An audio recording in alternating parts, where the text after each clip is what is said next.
It is my honor to introduce to you the moderator for today's discussion, my dear friend, and I love to call her my sister-in-law, Dr. Vivian Shipe.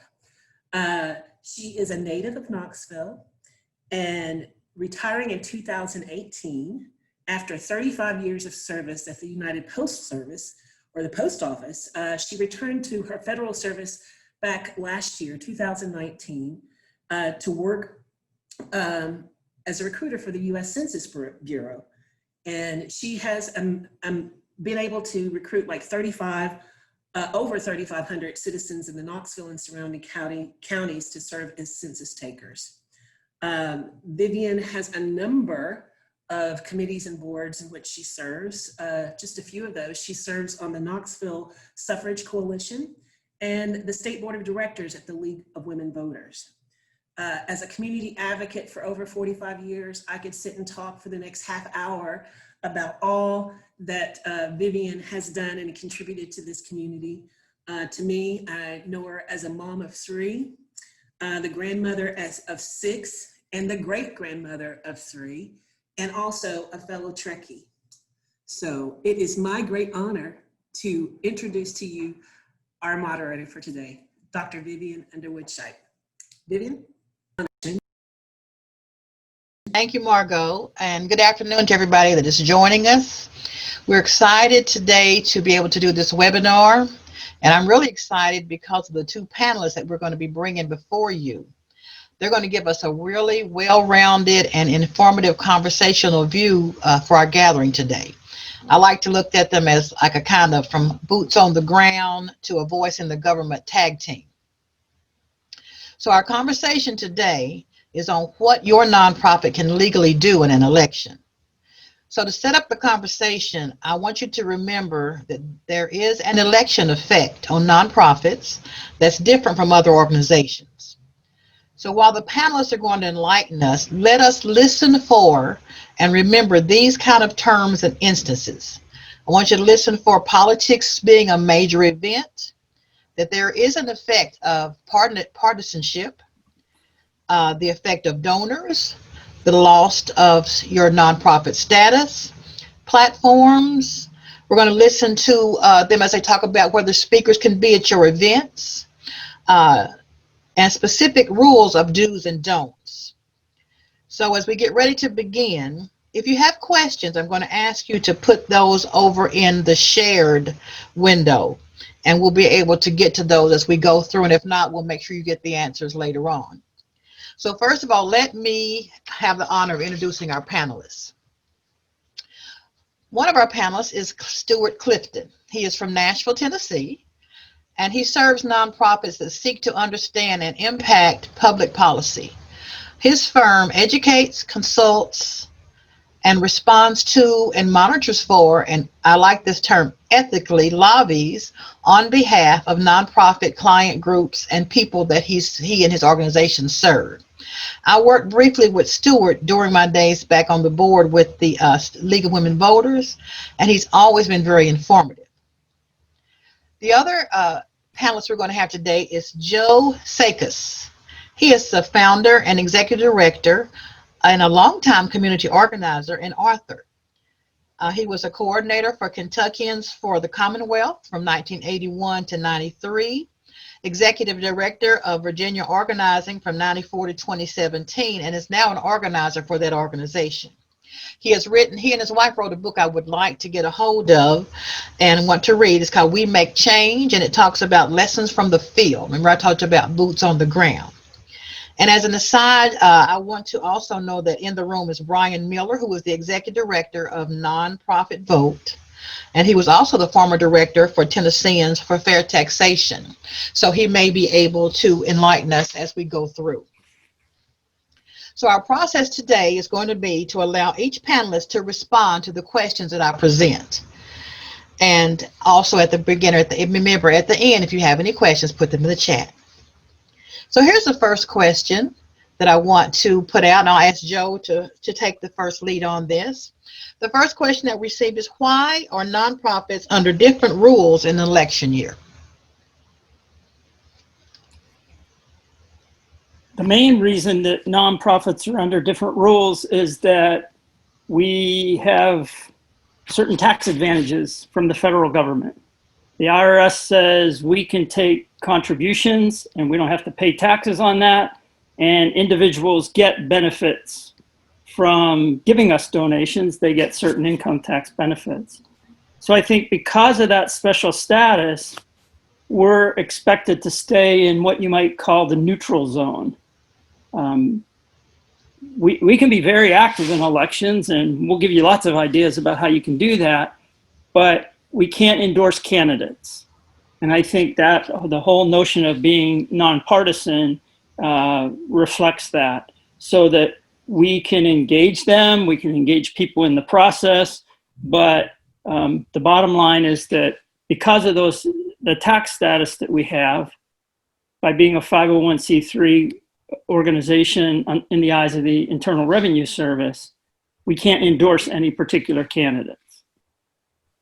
Okay. Stewart, would you like to chime in on that question about why nonprofits are under different rules in the election year? Vivian, I did see that there might be issue with Stewart connecting to audio, so we might move on until we confirm that he's actually able to be heard on the call. Okay, I see. All right. Let me go on to another question, Joe. Let me ask you this one that has come in. Can nonprofits hand people a voter registration form and take it to the election office for them? In Virginia, yes.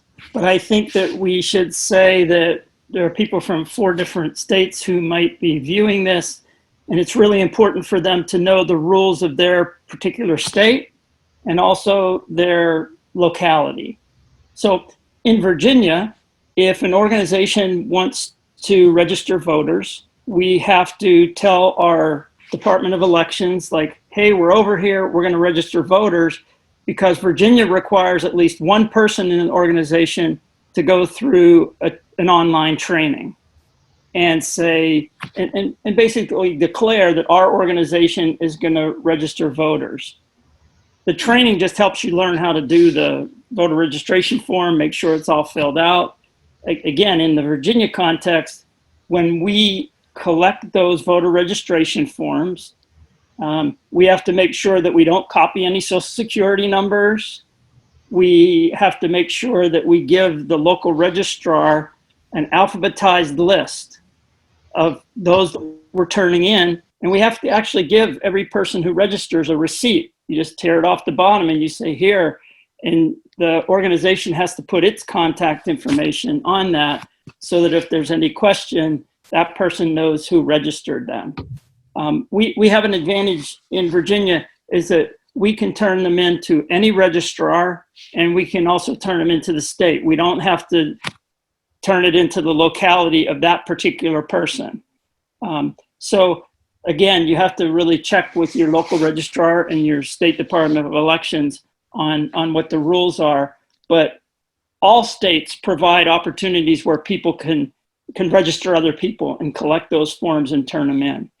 We also just say to people that I don't want to give you my social security number. We're like, fine, here's an envelope that's already addressed with a stamp on it that you can send it into the state and you can be registered. And sometimes they'll just put it in the envelope, seal it, and hand it to us and ask us to mail it. But at least we can get it done that way. Now let me ask you, you say you all have to give them a receipt. Is that some kind of receipt that you all have created, or in Virginia, do you have a specific kind of receipt to give them when you take their registration? In Virginia, it's actually part of the registration form. So they fill it all out, and then at the bottom, it'll give them some more information about where they can find out about other things from the Department of Elections. And on the back, it has the organization's name, an email address, and a phone number of someone that they can contact if they want to follow up.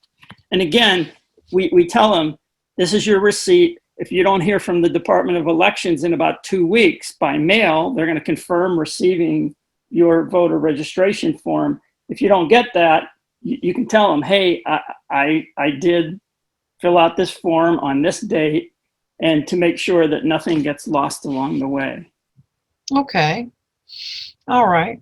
Mr. Stewart, is your mic ready? May I ask your question? Okay, while Stewart's trying to get that fixed, Joe, here we are anticipating almost 30 or 40,000. They're talking about absentee ballots here. And we are encouraging people to not wait until the end of the cycle, but to go ahead and get their absentee ballots in early. You know, with the situation, with even the post office is now saying you need to get your ballot in early. So what kind of anticipation are you all seeing as far as absentee ballots there? So it's going to be a high demand. So we've been encouraging people for a long time to send in an application asking for an absentee ballot. And on the Thursday, the state will actually send out the absentee ballots if you've already requested one. You can keep asking, but if they already got a request, they're going to start sending them out this Thursday. We then encourage people, once you get that, treat it like it's on fire.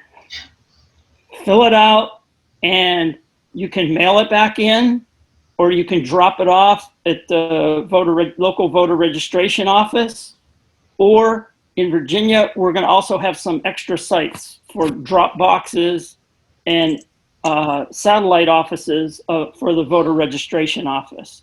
So there are going to be a lot of ways you can turn it back in. We're just encouraging people to do it fast. They can apply for an absentee ballot up to mid-October. So there'll be plenty of time to get it in. But the easiest way is if people are out and about, they can just take it to the local registrar's office and hand it in. You can also do that up to Election Day here in Virginia. If you have an absentee ballot, you can take it into the voter registration office up until that very last minute when the polls close. Oh, you can go right until the time the polls close in Virginia? Yes, for the absentee ballot. And we have no excuse absentee now, too. Before, you used to have to say, you know, I have a special problem, or I'm going to be out of the country, or here it's just like there's no need to do any of that. You can just declare that I want an absentee ballot. And that was something that our legislature just changed this year here in Virginia. Well, that's opposite from us because, you know, during the preliminaries, we were able to do it because of COVID. And now they're changed the law back that you have to have extenuating circumstances like sickness or out of the country or something like that here. Right. Okay. Well, while Stewart's working on, let me ask you another question. Can a nonprofit organization use its facilities to do banking phone calls? If they're nonpartisan phone calls, you can use your facilities and your resources. So if you have an organization, you have members, you have staff, they want to use your phone, they want to use your office, they want to use your community center that a nonprofit owns, they can do that. They cannot have any of the campaigns using those resources or those facilities. So if the so-and-so for state senate says, hey, can I come in? We want to use your nice facilities because we can socially distance people and you have a big room. You can't do that. You have to stay in the nonpartisan zone of the election. Wow. Okay. All righty. Can you survey and publicize the results for all candidates in a race? Yes, and I strongly encourage groups to do this. In 2008, we realized that Virginia was going to be a battleground state, and the presidential campaign was going to be way more important than it had ever been. And so what we did was we asked both of the candidates for their positions on issues that we had been working on all the time: immigration, healthcare, living wage, lots of other issues, and said, can you tell us what your position is on these things? So you send them questions, they send you answers, and you print them up. And then what we did was we also included the issues of all the statewide organizations who were going to distribute this. So you wanted to know about what the Virginia Interfaith Center for Public Policy was going to do, what the state LGBTQ group was going to do, what some of the environmental groups were going to do. So it was an educational piece for people, and we had interns and volunteers passing them out at the door saying, hey, this presidential election is really important. Here are their positions, but also some of these groups are working on this all year round, and it gives you an opportunity to connect to them if you have any questions or what you want to do. So it enabled people to realize that the election is just one piece of the puzzle, and that if you're working all year round, then the candidates are less inclined to say, oh, you just got up this morning and you wanted to come after me. Like, no.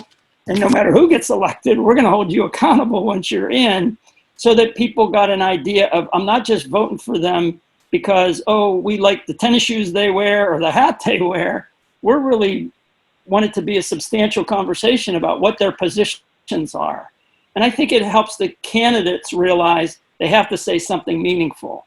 They can't just say, oh, I'm really great. Hey, vote for me. But here's what I believe and here's what I plan to do. Okay. You know, Virginia has a rich history right from the beginning of the formation of this country as far as being in a pivotal spot during elections. You know, how are you looking for this one? Well, I think that ever since 2008, people have started to take elections much more seriously, because before that, there wasn't a lot of competition. We still have a problem with competition in our state level because of gerrymandering, and we have a lot of candidates who run unopposed for the state legislature, for example. But since 2008, when you say, okay, we're a battleground state, these are more meaningful, I think a lot more of the local elections became contested. A lot more of our statewide elections became contested, and people realized there's something at stake. And even in the last 12 years, we've seen major shifts in policy at the statewide level. And people look and say, yes, well, that election matters. And we always had to it, yeah. And in between matters too, when you're having those conversations where you're having forums. I mean, we're talking about surveying candidates, and in an election season, we also survey them before a legislative session and say, what's your position? And let people know, and then give people their phone number and their email address and say, if you agree, thank them. If you don't agree, tell them what you think that they should be doing. So some of the mechanics of the elections, where you have surveys, you have candidate forums, you have public meetings, we can continue to do those all year round. Okay. Let me ask Brian Miller, if you're able to unmute. I wanted to ask you about the rules about nonprofits. If you wanted to, I know there's rules and regulations and do's and don'ts. Can you chime in on that? Which rules in particular are you looking for? Well, you know, I'm saying that there's certain things that they can do that they won't lose their nonprofit status. You know, I think Joe mentioned it earlier. You know, the bottom line is that nonprofits can do just about. Nonprofits can encourage their clients to vote. They can register their clients to vote. They can encourage the community they serve to vote and to get to the polls. They can get to the polls. They can do just about everything except for endorsing candidates, and that's really the line that you cannot cross. You cannot suggest, and speaking to what Joe mentioned a moment ago, yes, you can absolutely do the candidate surveys as well, but you can't rank those candidates. You can't give one person a 5-star rating and another person a 1-star rating as a result of that survey, because that would be considered endorsing. So, I mean, I think the main rule to keep in mind of is staying clear of anything that creates the appearance of endorsing or opposing a candidate. But nonprofits can absolutely register their clients in the community they serve to vote. They can absolutely encourage those folks to get to the polls, and otherwise educate voters about their rights and so forth. Okay. Hello, folks. Can you hear me yet? Stewart's here. Yay, I am. Stewart! I'm on the phone. I can't be heard by the computer for some reason. but actually got a few slides to show just along the lines of what Brian was being asked about. And Okay. my associate Colleen is going to run those, if that's okay. That will be fine. Yes, sir. Go ahead. I am Brian, so please. sorry for this long delay. This is very embarrassing. I haven't had this problem before. Vivian, if you don't mind, I think that there was a question that was in the middle of being answered. If you could go ahead and ask that question so I can go on and give Colleen access. It'll take me just a second to do that. Okay, Stewart, Brian was touching base on the rules. Did you have anything you wanted to add about rules that have to be identified as a nonprofit organization? Well, that's sort of exactly what I'm going to show through these slides in just a second. Okay, well, let me ask you another question while they're getting your slides ready. Yes, that'd be great.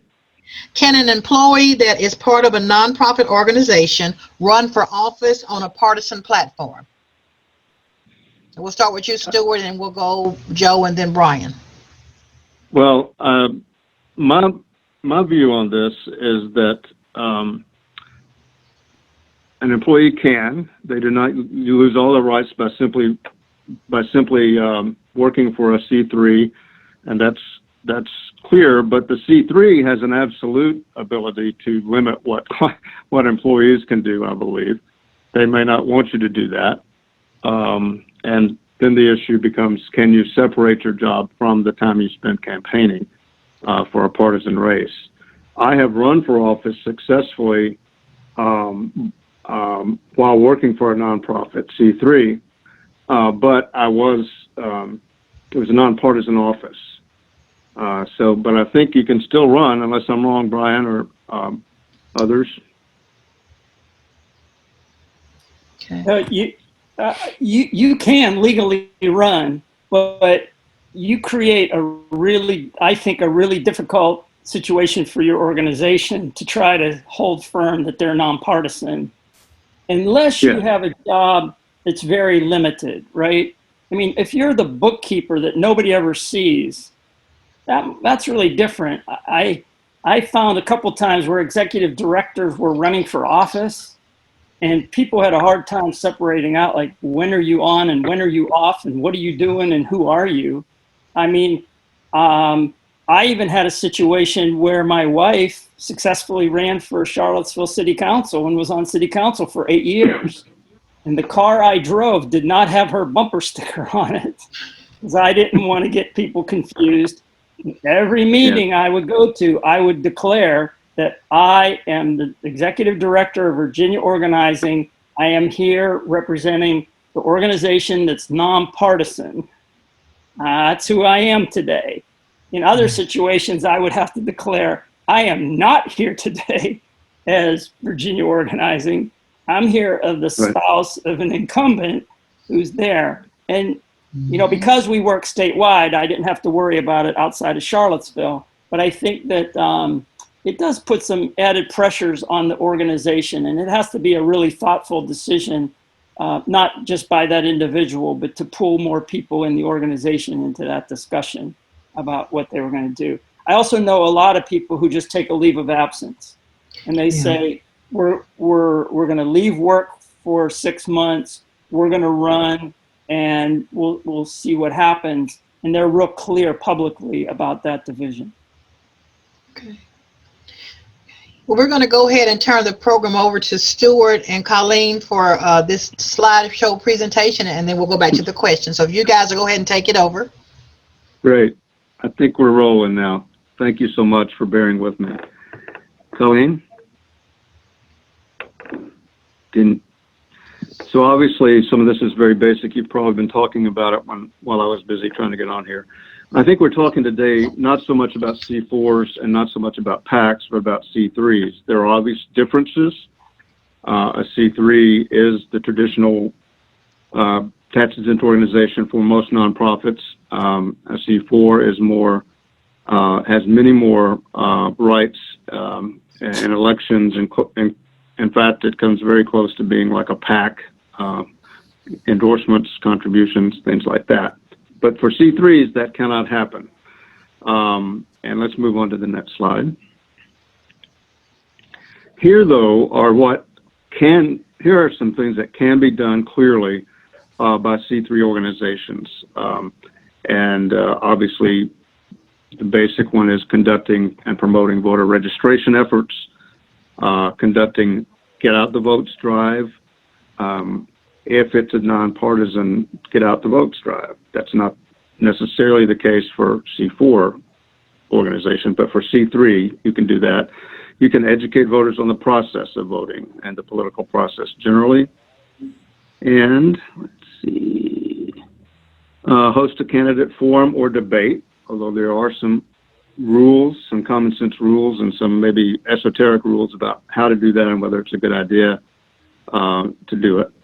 But it can be done, and many nonprofits do that, of course, including the League of Women Voters, which has been doing this for all the years it's been in existence. Next. You can, in fact, create and use a candidate questionnaire, and you can distribute that to your members, I think to the public. There's probably a way you can get in trouble on how you do it, but you can provide a candidate questionnaire and distribute their answers, the candidates' answers. You can also distribute sample ballots or nonpartisan voter guides, but they can't be marked sample ballots if you're a C3.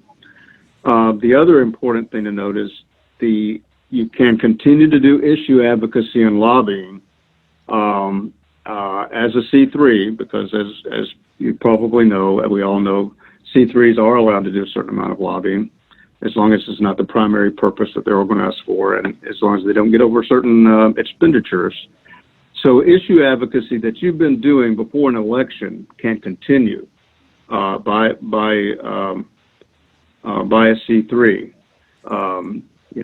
And that's, I think, if you came up with a brand new issue that was targeted just to something that came up in the election and you never had a position on it before, and you took a position which is clearly not what one of the two candidates or more wanted, then you could be in trouble. So that's a little more of a qualified answer on that, qualified permissible activity.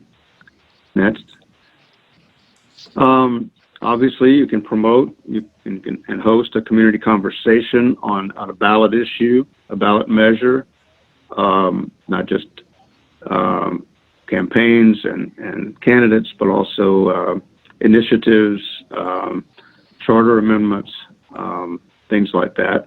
Obviously, encouraging people to vote and conducting voter protection activities, because that's the world we live in these days. So I thought I'd mention that. Colleen, what's our next slide? Okay, these are just a few of the non-permissible activities. Again, these are non-permissible for C3s. You cannot endorse a candidate in an office. You cannot make, as an organization, you cannot endorse a candidate.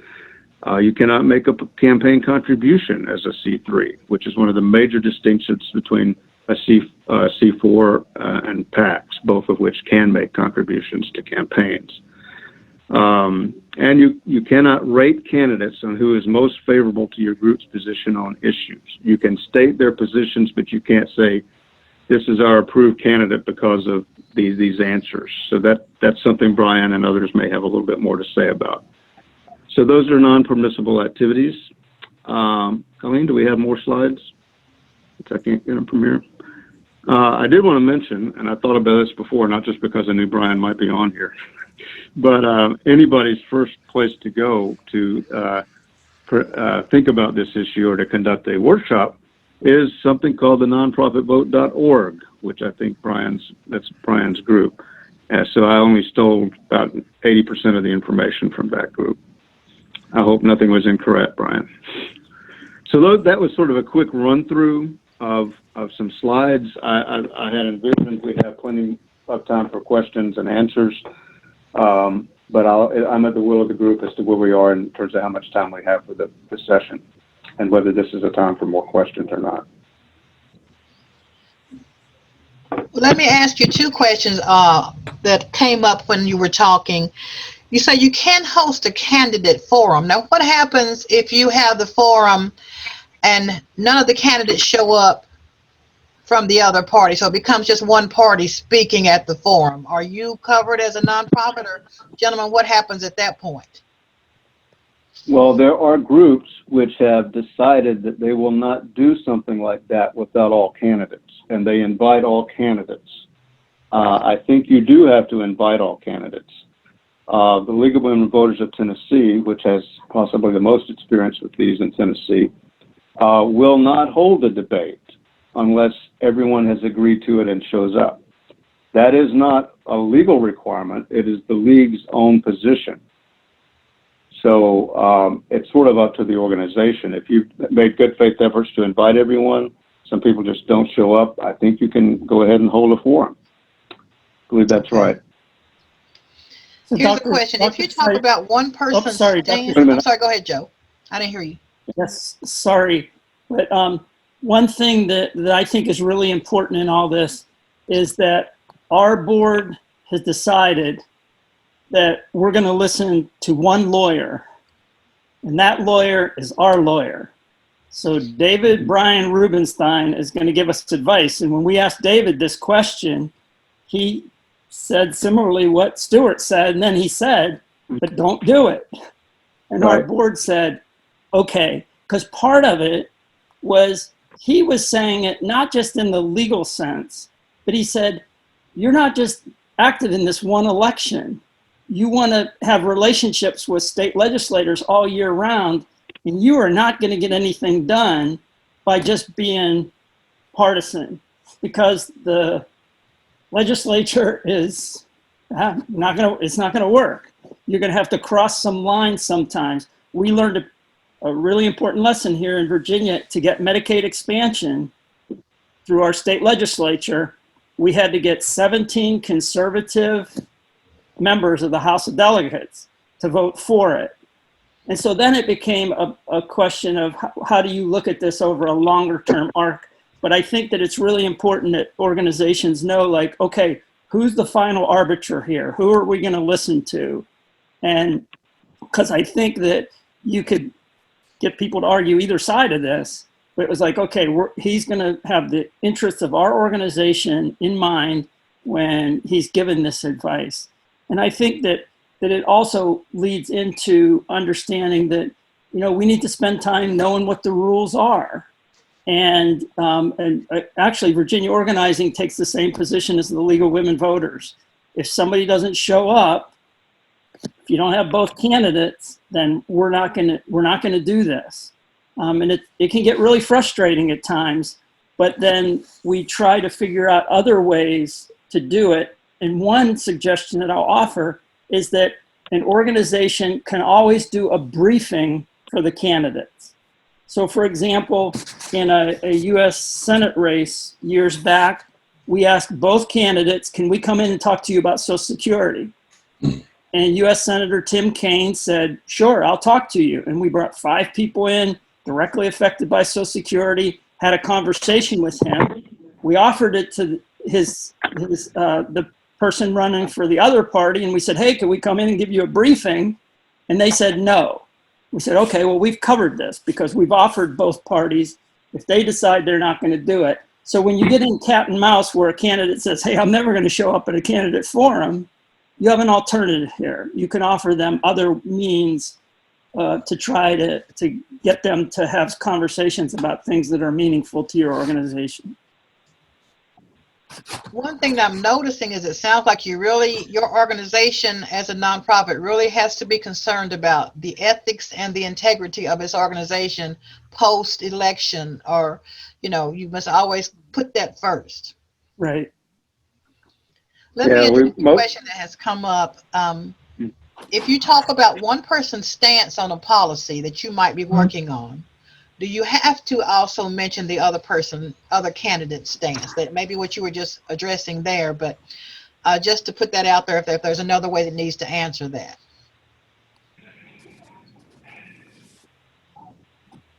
All I think you do as a C3. It's certainly I mean, you're not a PAC, you're not a C4, you can endorse, and it seems pretty close to endorsing to simply pick the person who you want to to publish what they think or to present what they think. So that would be my guess. I'd be interested to know what Joe and Brian and others think about that.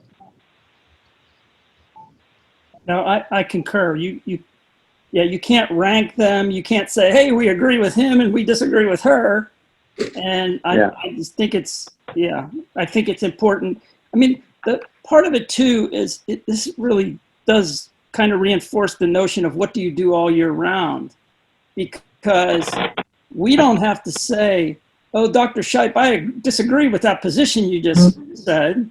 You can say your position, and then people will go to our website and say, here's what these folks, here's their statement of beliefs. And does what Dr. Shipe just said match up with our statement of beliefs? People can reach their own conclusion.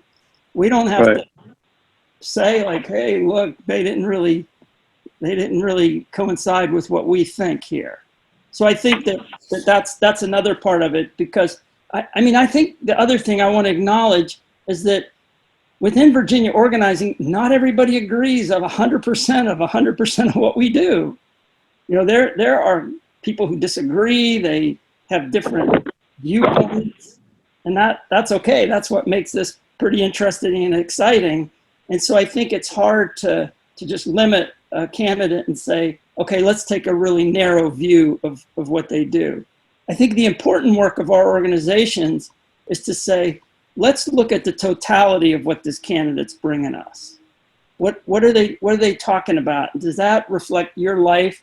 And can your questions be based on that? Hey, here's what I have to deal with every day. What are you going to help me figure out how to move forward?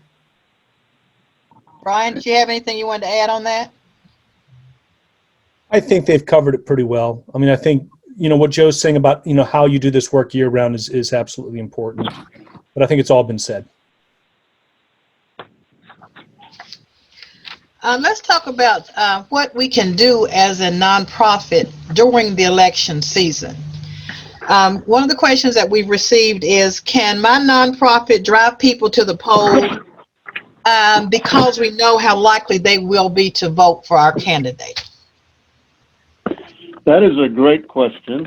And I think the answer is maybe, maybe not. It's not probably best practices for a C3 to do that, even though it may be hard to prove. But I'd like to point out it's not just a matter of what the law says or not. It's practical thinking about this. I've worked alongside of a group that does a lot of great advocacy in Tennessee, and they ended up losing a lot of grants because of an employee who turned against them and spoke to authorities about what they had done and said behind closed doors.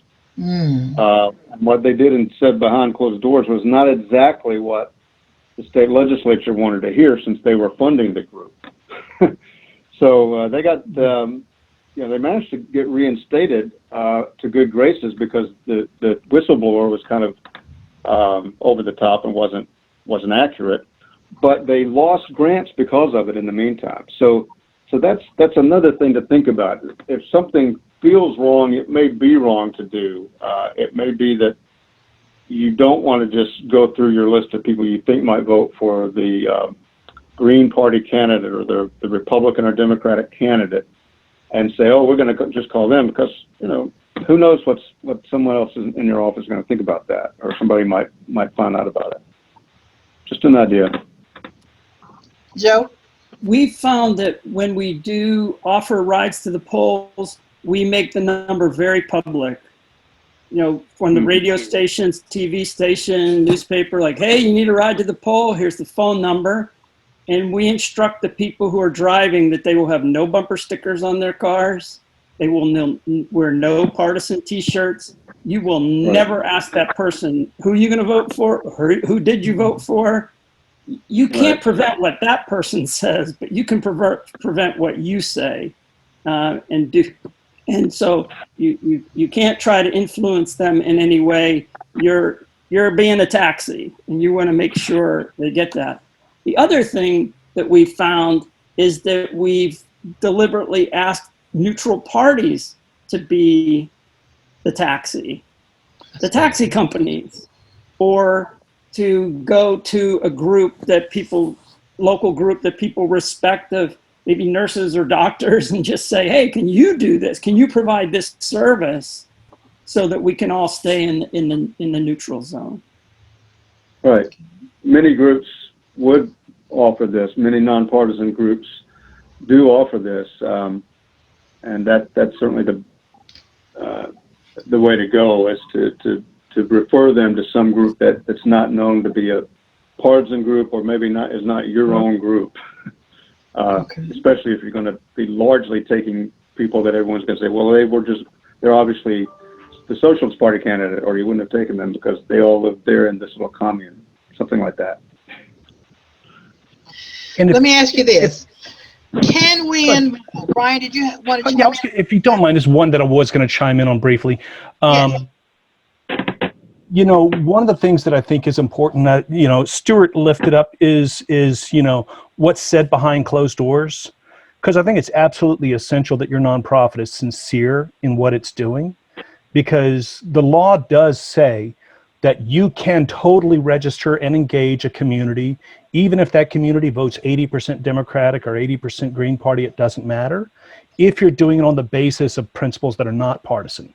So you can have principles that say, we are going to register African Americans in the state who are underrepresented. We're going to register women who are underrepresented, low-income voters who are underrepresented. Our community, the community that we serve as a nonprofit. There's nothing that's partisan about that, even if the impact is partisan. But the important thing is that you're sincere in that commitment. And you're not picking and choosing the people that you think are going to vote for that candidate, that you really are sincere. And as long as you hold true to that value, you're good. And when that behind closed doors does become public, because if it's in your board minutes, if somehow something gets recorded in your board minutes that you had a conversation about some partisan goal, that can get pulled out in litigation. So I think it's just important that the group's sincere about that. But as long as you are sincere, even if it has a partisan impact, that doesn't matter from a legal standpoint. Wow. Okay. I see a number down here. I don't have a name, 615 number. Were you wanting to say something? I didn't want to leave you out there. Okay, let me ask you this question. Now, if running for office, can we invite candidates to come and speak to our own nonprofit members? Well, yes. And groups do it all the time, and it's a great way to introduce your organization to candidates, because one of them's going to win. So it'd be nice for them to know who your group is before they won or lost. I think that's a great thing for people to do. It's a matter of how you do it. You want to be fair in the kind of events you organize. So I think that's an excellent activity for a nonprofit to do. Forums are time-honored ways for nonprofits to provide a service in elections. Again, if it's a C3, it cannot be any hint of partisanship or endorsement or anything like that. Mm-hmm. Now, it's also a great way to build the nonprofit group, because during an election, people are really focused, and they will see your organization as engaged and focused on the right things. You know, this is what we need to do. We need to be thinking about this election. It's a great way to get a little bit of publicity too. Joe? Yeah, I think two things. One is I concur with Stewart and think when you do that, it's really important that whoever's the first speaker says, hey, we're a nonpartisan group, and you just declare that. The other is that of course, we have a 25-year history, and 25 years ago in Virginia, it was a little different, the lay of the land. And so our board actually decided to put nonpartisan in our mission statement to say, that's who we are, and we're going to stick to that so that there's no confusion. So it becomes easy then at a forum to just say, hey, we're a nonpartisan statewide organization, and it just rolls together so that everybody is really clear with what we're doing. We've also suggest that when groups do that publicly, that they videotape that part of the forum. That's a good idea. So that they can always say, no, look, here's what we did. We printed it, we videoed it, here's who we are, so that there's no question about it. Because there are people who will come and snipe at you later, and you want to make sure that everything's okay. Brian?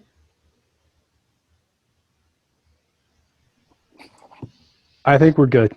Okay. What Joe and Stewart said. Let me ask, can an employee of a nonprofit endorse a candidate on their own? How do they differentiate if they're part of an organization and they want to publicly and strongly speak out against or for a candidate? How is that handled within the organization? Well, I think it's something that differs with different organizations. I think it is the organization's decision, and I hope they have policies about it, not just ad hoc decisions.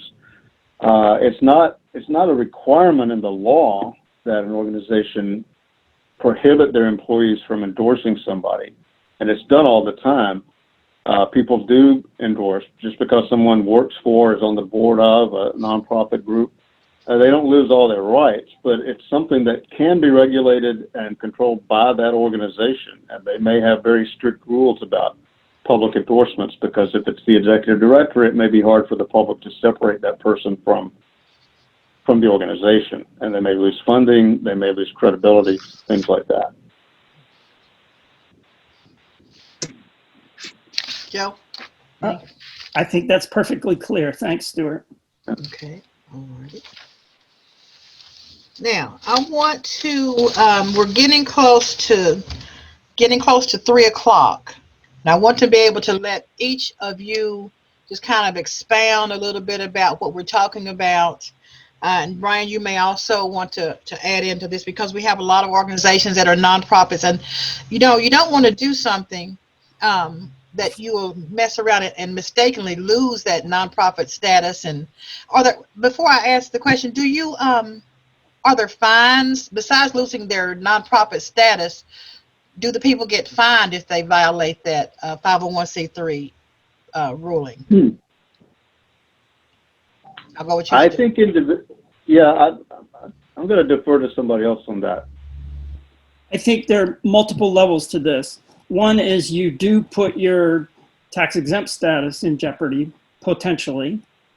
But there's some other nuances too. Like, for example, there are a lot of campaign contribution laws, state laws and federal laws. And so you would want to be careful. It's not just the organization, but it's all the individuals who are involved have to play by the rules. And that's why I said earlier, you need to know the rules and what you can do and what you can't do. And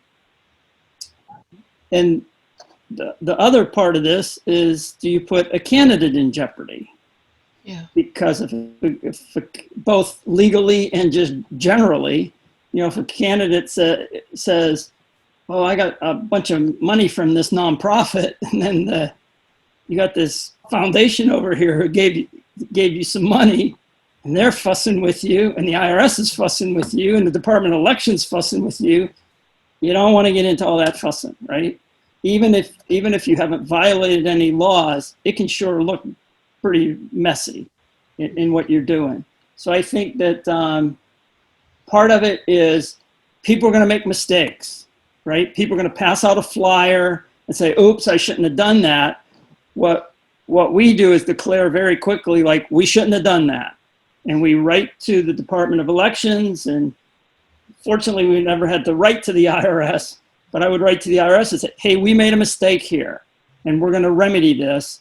And the IRS always uses this term about facts and circumstances in how they judge things. Well, we're gonna tell them that we messed up here a little bit, and that we're gonna back up and try to remedy that. So I think that that's not a real straightforward answer, but I think there are a lot of things to consider when you're moving forward. We have over 10,000 members. We have people out there doing stuff all the time. And the best that we can do is to declare on our website and our materials, we're nonpartisan, here's what we're doing. Every Tuesday this summer, we had voter registration trainings trying to make sure people got it right. And so our intent is to make a good faith effort that we are going to do it right and try to make sure we don't fall in the ditch. Okay. Stewart, Brian, anything on that? Not on that. I think that's right. Okay. Yeah, I think what Joe said is spot on as far as, especially that you're taking remediative action. Because, every now and then someone crosses a wire. Maybe you hired a volunteer who didn't remember that part of the training, and they crossed the line they weren't supposed to cross. The fact that that was done and that you took some decisive action, whether it's retraining the staff person or in some cases letting the person go and showing you let them go because they violated your organization's policy. That's an important part of your protection. Is there anywhere in booklet form or anything for a nonprofit, just like you're just talking about here, if you mess up, if you drop the ball, boom, boom, boom, boom, this is how you cover yourself or correct it? Is there anything anywhere? I know maybe we can give it to the people at the end or send it as a resource, but is there anything out there right now that will teach a nonprofit, this is what you do in case of a slip up? Wow, that's a great question. I don't know.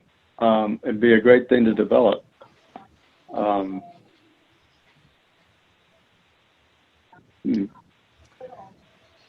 do you know of anything? I'll chime in and say I don't know of a resource like that, but I mean that's basically you're in crisis management point at that point.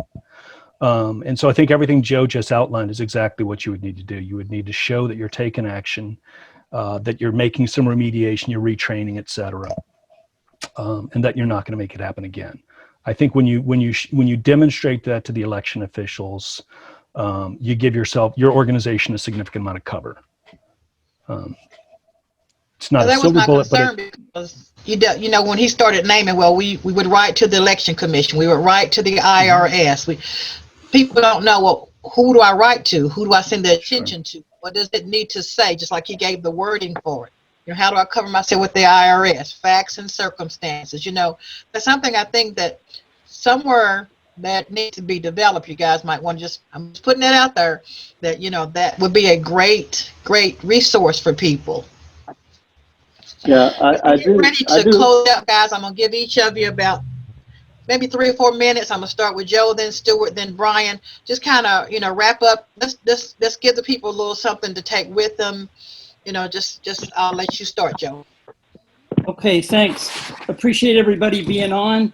I think that my main advice to groups is do what you feel comfortable with. In 2008, when Virginia became a battleground state, we would say to another group, just do one thing. Just help 10 people learn how to do a phone bank, or do 2 days of door knocking and voter registration. Just it's like a meal. Just eat one bite at a time. Try to figure out how far you can go and what you can do. I think in addition to some of the things that Stewart listed earlier about what groups can do, I would also add, be thinking a lot, especially in pandemic times, about social media.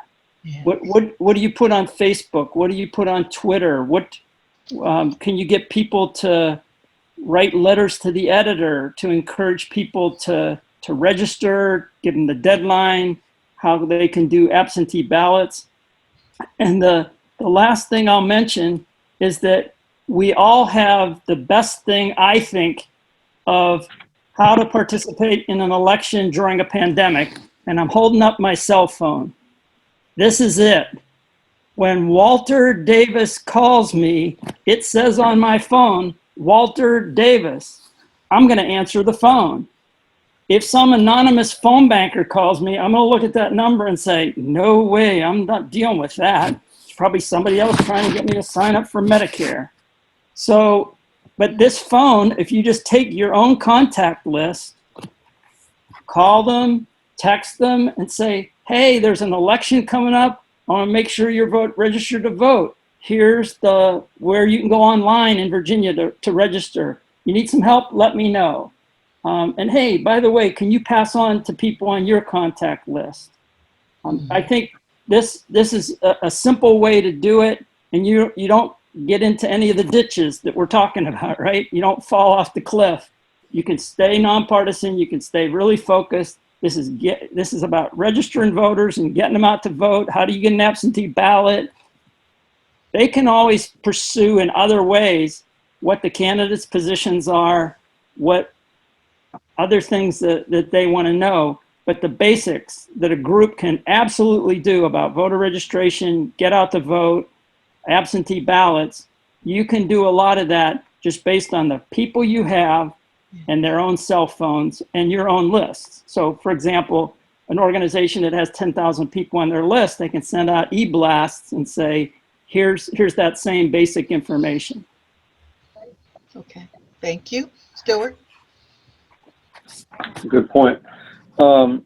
We haven't talked a lot about social media, but you mentioned that, and it's very easy for employees of C3s to get in trouble and get their organization in trouble by late night social media posts that you thought sounded great at the time, and the next morning you realize, maybe I shouldn't have done that. So be very careful with that and make sure other people you work with are. If you're working for a C3, that's different than what you know, if you're especially if you're posting on through them, through your employer, through your C3, you don't give up your constitutional rights, of course, to post things in your own name, but it's a lot of people have found out to their chagrin that people really remember what gets said on social media, and that's just one thing that I was reminded of by your comments. The second thing I want to mention is most all of this about what's right and wrong to do is not as complicated as it could be, or that you might think. The materials that Brian's organization has online are great, but if you really do get in a terrible situation, and maybe you or someone else has done something that could compromise your organization. Some of my best friends are lawyers. I hate to say that, although I think I am a lawyer. I'm almost sure. It was a long time ago that I went to law school, though. But you really sometimes just have to have a good lawyer, and you may not. A lot of nonprofits don't have an ongoing relationship with an attorney. May not be a bad idea to have a good attorney on your board who has the same values you have and can either direct you to a specialist in this kind of work or something like that. But there is a time sometimes if you've really got yourself in trouble, you don't want to guess your way out of it. You want some good solid advice. Thank you. Brian? Well, first off, thank you for putting this together, and hopefully thank you for putting this together. I think it's a really important conversation, and Joe and Stewart obviously have a lot of awesome experience that they brought to the table. Especially appreciate hearing what you said. Mm-hmm. That said, I just wanted to lift up two things here real quick. One. There are a lot of resources out there to help nonprofits navigate this stuff. As I mentioned earlier, the general rule is straightforward. Just don't do anything that endorses a candidate or creates the appearance of endorsing a candidate. But every now and then you have some gray areas or fuzzy lines that you're not sure about. There is an email. In addition to Nonprofit Vote, one of the other groups that has really good resources on there about this is Alliance for Justice. And there's an email address that they use. I think it's advocacy@afja.org, where you can send if you've got a question that's on the fuzzy line that you're not so sure about. You can also reach out to us at nonprofitvote.org. On our website, we do have a lot of resources about staying nonpartisan, what the rules are, what staff can and can't do. We also have guides on like organizing candidate forums, ballot measures, but not just the legal stuff, but also how to do it well. Yes. The law is one thing. You want to definitely that's the must. It must be good because it must comply with the law. But then also doing it effectively. And so we also have a lot of best practices on how to most effectively do voter engagement or voter registration drives. Again, that's all at the nonprofitvote.org website.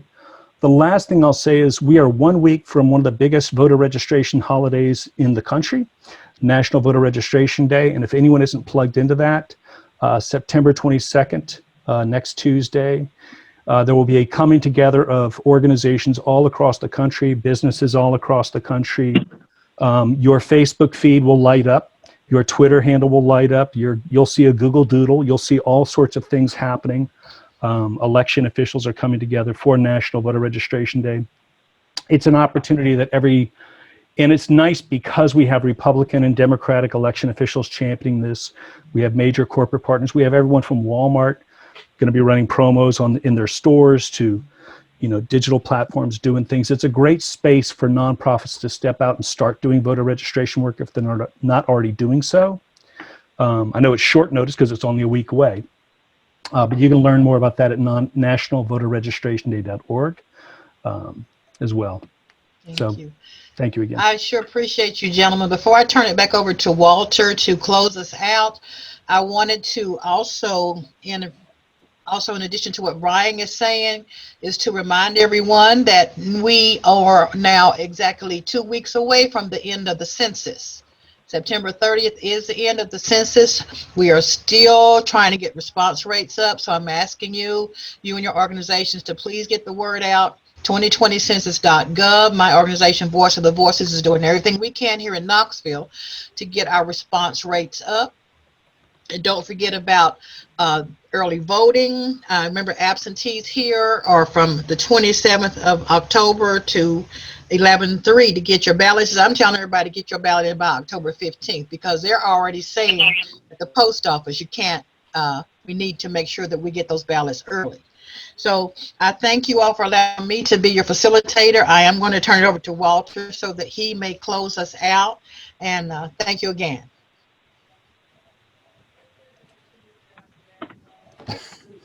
Thank you, Dr. Shipe. I really appreciate your handling of what sometimes could be a chaotic call, but that happens on social media, and you did it well. And with Joe Szakos and Stewart Clifton and Brian Miller, who stepped in as well, we really appreciate the wisdom you brought. We will be sending out, for the people who did advance registration, we'll send out some printed materials by attachment and also some of the contact information to the resource people. We have to recognize that it's not just electoral movements, but the movements outside of elections. And as we know well, pandemics shape debates in election periods to a big extent. So we're dealing with part of the issue here, part of what's in front of us. And what Vivian just mentioned about the census, that's 10 years of coming elections will be shaped by the results of the census. So we want to make sure that message gets out as well. So Margot, unless you'd like to add something as we close, we'll leave it at that. And thank everybody for tuning in. And we'll be informing you of when this will be rebroadcast on YouTube. Okay, thank you. Everybody. Thank you.